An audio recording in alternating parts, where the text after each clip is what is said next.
हाफिज नूर अहमद अजहरी जी, जमीयत की ओर से यह कहा गया और एक प्रेस रिलीज जारी की गई और उसमें यह कहा गया कि सारी एजेंसियां फेल हो गई हैं और ऐसे में जांच एजेंसियों को भंग कर देना चाहिए। मेरा सवाल यह है, क्या मुंबई धमाके में जब आरोपी बरी हुए, ठीक है, उसकी भी अपील की गई है ऊपर कोर्ट में, इसकी भी अपील हो रही है ऊपर के कोर्ट में, क्या तब भी जमीयत को यह लगा था कि एजेंसियां फेल हो गई हैं? नहीं लगा था तो क्यों नहीं लगा था? देखिए, सबसे पहली बात मैं उसका भी जवाब दूंगा आपको। बहुत खुल करके कह रहा हूं, 17 साल, 10,800 सबूत, 400 गवाह, सुना बात हमारी? नहीं, बिल्कुल सुन। और तकरीबन 400 से ज्यादा चीजें कोर्ट में पेश की गई और 5 जज, और अंत में कोर्ट ने कहा कि कोई सबूत नहीं मिला। तो मैं समझता हूं कि मैं देश की अदलिया और अपनी देश की सरकार से, जो हमारे यहाँ सरकार के प्रतिनिधि बैठे हैं, इनसे मैं पूछना चाहता हूं, अगर आतंकवाद का कोई मजहब नहीं होता, कोई धर्म नहीं होता, तो इस तरह के फैसले एक तरफा ही क्यों होते हैं? कौन बरी हुआ, मैं इस पर जानना नहीं चाहता। मैं ये पूछना चाहता हूं कि जो 17 साल पहले मालेगांव में बम ब्लास्ट हुआ, जो लोग वहां पर शहीद हुए, मारे गए, मैं उनमें ज्यादा तादाद मुसलमानों की ही थी। तो मैं पूछना चाहता हूं, उन्हें मारने वाले कौन लोग थे? कहां वो अगर ये लोग, जो 17 सालों से जो मामला चल रहा था, ये सारे लोग, इन सारे लोगों को बरी कर दिया गया, तो अब उनको, जो जिनकी लाशें वहां तड़प रही थी, जिनके खून से मालेगांव चीख रहा था, हमें आप बताएं, क्या उन्हें किसी ने मारा तो होगा? या वो बम अपनी जेब में रख करके लाए थे? नहीं, ठीक। अब मेरा एक सवाल, अजहरी जी, एक लाइन का सवाल है, ये सारे सवाल आपने तब भी किए जब मुंबई बम धमाके में आरोपियों को बरी कर दिया गया। सुने, मुंबई बम धमाके के आरोपी जब बरी हुए थे, महाराष्ट्र की भारतीय जनता पार्टी, नहीं सर, अभी भारतीय जनता पार्टी पर मत जाइए। नहीं, प्लीज भारतीय जनता पार्टी के पीछे जाकर मत छिपिए अजहरी जी। नहीं सर, नहीं, बीजेपी के पीछे जाकर मत छिपिए अजहरी जी, बीजेपी के पीछे जाकर नहीं। मैं ये पूछ रहा हूं, क्या आपके ये सारे सवाल तभी थे जब मुंबई बम धमाके में हाईकोर्ट ने आरोपियों को बरी कर दिया, तुरंत रिहा कर दिया गया उन्हें? क्या आपके तभी ये सवाल थे कि लाशें पूछ रही थी, खून चीख कर पूछ रहे थे? क्या आपके तभी आरोप थे? क्या तभी आपके ये सवाल थे? क्या तभी आपने अपनी साहित्य का इतना ज्ञान उड़ेला था टीवी स्क्रीन पर बैठकर? अरे यार सुनो भाई, आप बम ब्लास्ट के जो आरोपी बरी हुए हैं, क्या महाराष्ट्र की सरकार इनके खिलाफ? अरे सर प्लीज, अभी ये बात का सवाल है अजहरी जी, ये बात का सवाल है अजहरी जी, ये बात का सवाल है, ये बात का सवाल है, उस पर भी आ जाऊंगा, आप कहेंगे। नहीं सर, ये बात का सवाल है। पहले आप बताइए कि आपने, नहीं, पहले आप बताइए कि क्या आपके ये सारे सवाल, क्या आपका ये सारा ज्ञान मुंबई बम धमाके के आरोपियों को लेकर भी था, है या ना? मैंने आपसे कहा ना, मुंबई बम धमाकों के आरोपी जब बरी हुए थे तो सरकार कोर्ट चली गई थी ना? नहीं सर, नहीं, आप कोर्ट गई थी। आप सरकार, अरे अजहरी जी, आप ये सवाल करिए कि सरकार क्या इस मामले में कोर्ट जाएगी नहीं जाएगी, वो सवाल से मैं सहमत हो सकता हूं आपके, लेकिन नहीं सर, प्लीज अजहरी जी, ऐसे नहीं होता है। एक दिन पहले अमित शाह, नहीं अजहरी जी, ऐसे नहीं होता है। भगवा आतंक, सुनिए, नहीं, मैं सुन रहा हूं सर, आप नहीं सुन रहे हैं। फिर दूसरे दिन हो जाता है। नहीं अजहरी जी, सुनिए ना अजहरी जी, अरे अजहरी जी, माननीय अजहरी जी, मुंबई बम धमाके के आरोपी आपके धर्म से थे, तो आप कह रहे हैं नहीं, मैं तो सरकार के पीछे जाकर छिप जाऊंगा।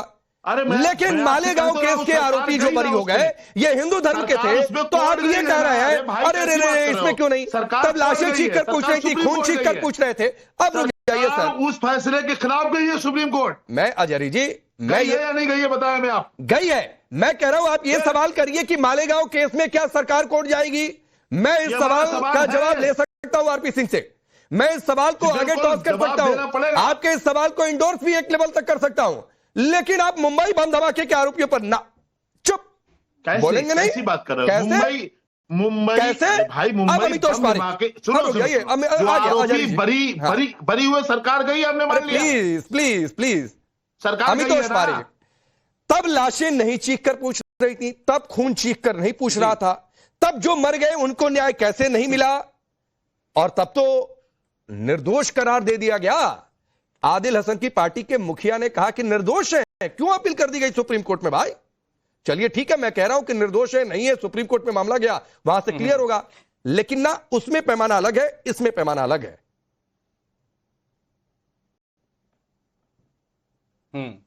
राकेश जी, देखिए क्या हो रहा है। सिर्फ बॉम्बे ब्लास्ट नहीं, मैं एक उदाहरण आपके सामने देता हूं। 13 मई 2008 जयपुर बॉम्ब ब्लास्ट केस, निचली कोर्ट में सजा सुनाई गई। सजा को सुनाई किसको गई? मोहम्मद सैफ, सैफुर रहमान, मोहम्मद शरवान आजमी, मोहम्मद सलमान और अन्यों को। वो ऊपर कोर्ट में जाते और अपील अगेंस्ट कन्विक्शन फाइल करते हैं। ऊपर की कोर्ट में कांग्रेस सरकार यहां पर थी राजस्थान में, लेकिन उनका महाधिवक्ता 45 दिन तक कोर्ट में प्रस्तुत नहीं होते और आतंकवादियों के विरोध कोई पैरवी नहीं होती और वो बाइज्जत बरी हो जाते। कोर्ट एक ऑर्डर भी देता है और टिप्पणी के साथ कि हम इमोशंस के आधार पर किसी को मुलजिम नहीं मान सकते। जैसे मालेगांव ब्लास्ट के अंदर में सिर्फ अजम्पशन के आधार पर हिंदू टेररिज्म कॉइन कर दिया। कोर्ट ने कहा we can not make an accuse in the case on the basis of assumption. NIA 2011 में आया, उसके तरफ से लगातार अगर बात होती है तो इनिशियली 9 सस्पेक्ट थे राकेश जी। एक सस्पेक्ट था, मैं आपके माध्यम से पूछता हूं इन सबसे, शाबिर नाम था उसका, एलईटी ऑपरेटिव था, आरडीएक्स उसकी फैक्ट्री में मिला। कहां चला गया शाबिर? शाबिर चला गया बचाव करके। जैसे समझौता ब्लास्ट में आरिफ और काश भी चले गए थे। जैसे साजिद मशीद 26/11 में 15 दिन देश में घूम रहा था। क्यों? क्योंकि दिग्विजय सिंह आरएसएस संघ एक साजिश 2026-11 की बुक को प्रमोट करने में लग रहे थे। और 1999 में सीरियल ब्लास्ट में शरद पवार एक बॉम्ब प्लांट करते थे मिथिकल, ये कहते हुए कि मैं तो हिंदू मुस्लिम प्रेम के लिए एक बॉम्ब प्लांट कर दिया गया। एक और केस में आपको बताता हूं, सदुकर चतुर्वेदी कहते हैं कि 80 ने हमें 3rd डिग्री टॉर्चर दिया, इसलिए ये कहने पर कि हम आरएसएस का नाम ले ले इसके अंदर में। सुशील कुमार शिंदे के ऊपर में एलिगेशन लगाते हैं भावेश पटेल समझौता ब्लास्ट के अक्यूज, अलीज अक्यूज थे। कहते हैं कि मुझे सुशील कुमार शिंदे मिले और फोर्स करा कि आरएसएस का नाम ले लीजिए, योगी आदित्यनाथ का नाम लीजिए। हम मैंने नहीं लिया क्योंकि मेरी कंसेंस अलाउ नहीं करती। स्वामी अश्विनानंद को छोड़ा गया अजमेर ब्लास्ट के अंदर में, मक्का मस्जिद ब्लास्ट के अंदर में। क्यों छोड़ा गया? क्योंकि एक एविडेंस उनके अगेंस्ट नहीं मिला। जैसे साध्वी प्रज्ञा ठाकुर के अगेंस्ट नहीं मिला था, जैसे कि लेफ्टिनेंट कर्नल शेखर पुरोहित के अगेंस्ट नहीं मिला था। लेकिन लगातार तरीके से हिंदुओं को आतंकवादी कहना और आतंकवादियों को निर्दोष करना कांग्रेस सरकार 26/11 में यही कर रही थी। एक और पॉइंट आपके माध्यम से बोलता हूं Rakesh ji, former IAF chief BS Dhanu had categorically pointed out that the Congress-led UPA government had rejected a proposal of Air Force to strike Pakistan terrorist group after 26/11। क्यों भाई? क्योंकि आप भावेश पटेल को आतंकवादी कह रहे थे, आप स्वामी अश्विनानंद को आतंकवादी कह रहे थे, आप साध्वी प्रज्ञा ठाकुर को आतंकवादी कह रहे थे, आप लेफ्टिनेंट कर्नल शेखर पुरोहित को आतंकवादी कह रहे थे, आप भगवा को आतंकवादी कह रहे थे। लेकिन कासिम और साजिद मशीर और रणवीर शबीर छूट जाते हैं क्योंकि देश के अंदर में यूपीए सरकार थी, एनआईए उनसे चल रही थी, बॉम्ब ब्लास्ट के केस की व्यक्ति छूट जाते हैं। ठीक है अमितोष आऊंगा। अरे आजारी जी अमितोष अपनी बारी का इंतजार कर रहे थे सर, आप इतने बौखला गए। वो तो बकायदा रिसर्च करके पेपर पर लिख के लाए थे, पॉइंट आउट करके लाए थे। तो फैक्ट वाइज नहीं सर, तो फिर आपका भी कैसा रिसर्च? फिर आपका भी कैसा रिसर्च? मुंबई बम धमाके के आरोपी पर सरकार के पीछे जाकर छिपेंगे, इसमें कहेंगे कि नहीं साहब मेरा एजेंडा चलेगा, इसमें किसी और का एजेंडा नहीं चलेगा, उसमें सरकार क्यों गई? ठीक है आदिल, आप कुछ कहना चाह रहे थे, बोलिए। राकेश भाई, टाडा में 76,000 से ऊपर गिरफ्तारी हुई, 0.1% कन्विक्शन रेट है। ठीक। स्वामी असीनानंद में, मक्का मस्जिद ब्लास्ट में, अजमेर ब्लास्ट में इंद्रेश जी का भी नाम आया था।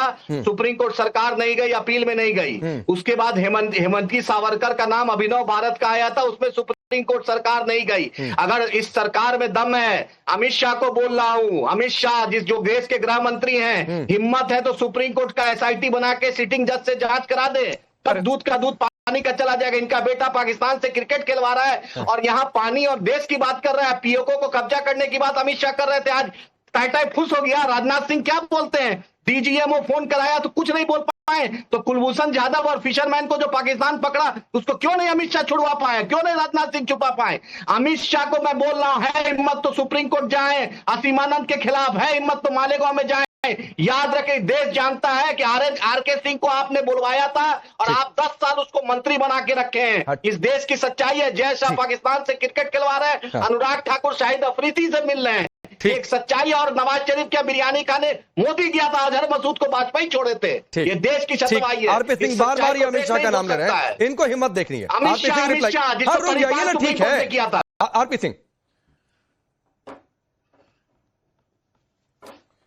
देखिए, इनको ना बकवास करने की आदत होगी थोड़ी सी। बकवास नहीं, सुप्रीम कोर्ट ने बड़ी बार कहा था, सिंह साहब मैं डरने वाला नहीं, अमित शाह को बोल दीजिएगा।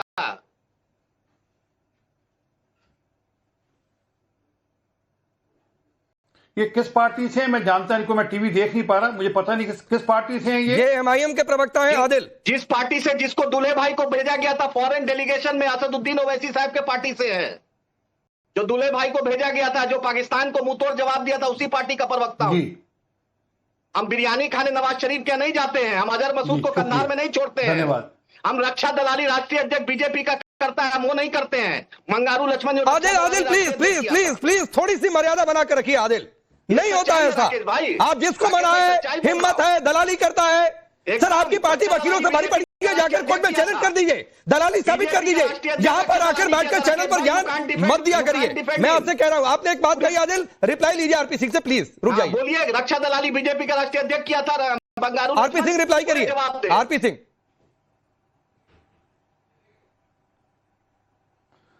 असल में क्या है कि आप ना घटिया स्तर के कुछ लोगों को उठा लाते हैं, सड़क छाप लोगों को उठा लाते हैं, उनको ये नहीं पता होता कि नेशनल डिबेट में कैसे डिबेट करनी है, कैसे बात करनी है और क्या व्यवहार करना और किस सब्जेक्ट पे डिबेट है। वो टोका नहीं ना मैंने, आपने इतनी बकवास करी, मैंने आपको टोका एक बार भी आपने। आदिल प्लीज अगले एक मिनट इंटरप्शन नहीं, अनइंटरप्टेड आरपी सिंह को रुक जाइए प्लीज बार बार नहीं, काउंटर एक दो लाइन होता है, मैं सबके लिए बात कहता हूं। अरे ये कैसे चुप रहेंगे? नहीं आप चुप रहेंगे, आप बोलिए आरपी सिंह। आदिल मेरा जो मूल बात है, ये ना डिबेट को भगाना चाहते हैं मूल मुद्दे से। मूल मुद्दा ये है कि हर कीमत पे यहां पर देश में हिंदुओं को आतंकवादी साबित करो।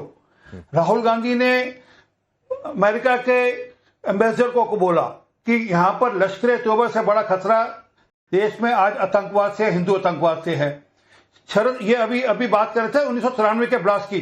शरद पवार ने खुद कहा कि मैंने जानकर 13वें ब्लास्ट की स्टोरी बनाई, मैंने जानकर एक मिथ्या स्टोरी बनाई ताकि मैं बैलेंस कर सकूं हिंदू और मुसलमान के बीच में। ये कैसे बोल सकते हैं कि इनके ही नेता, मतलब उनके अलाइंस पार्टनर्स के नेता शिंदे जी ने कहा कि मुझे आला कमान ने कहा कि अपने हिंदू आतंकवाद की थ्योरी को आगे बढ़ाना है। ये तो और जब पाकिस्तानी पकड़े जाते हैं, जब पाकिस्तानी मारे जाते हैं, दुनिया कहती है कि हाँ कि पाकिस्तान ऑपरेशन यहाँ पे जो पहलगाम है उसमें इन्वॉल्व था, तब भी ये प्रश्न उठाते इनके नेता चिदम्बरम साहब कि नहीं वो साबित करो कि वो पाकिस्तानी थे। तो इनकी पूरी की पूरी सोच और पूरा का पूरा डीएनए इस बात पे है कि हमको किस प्रकार से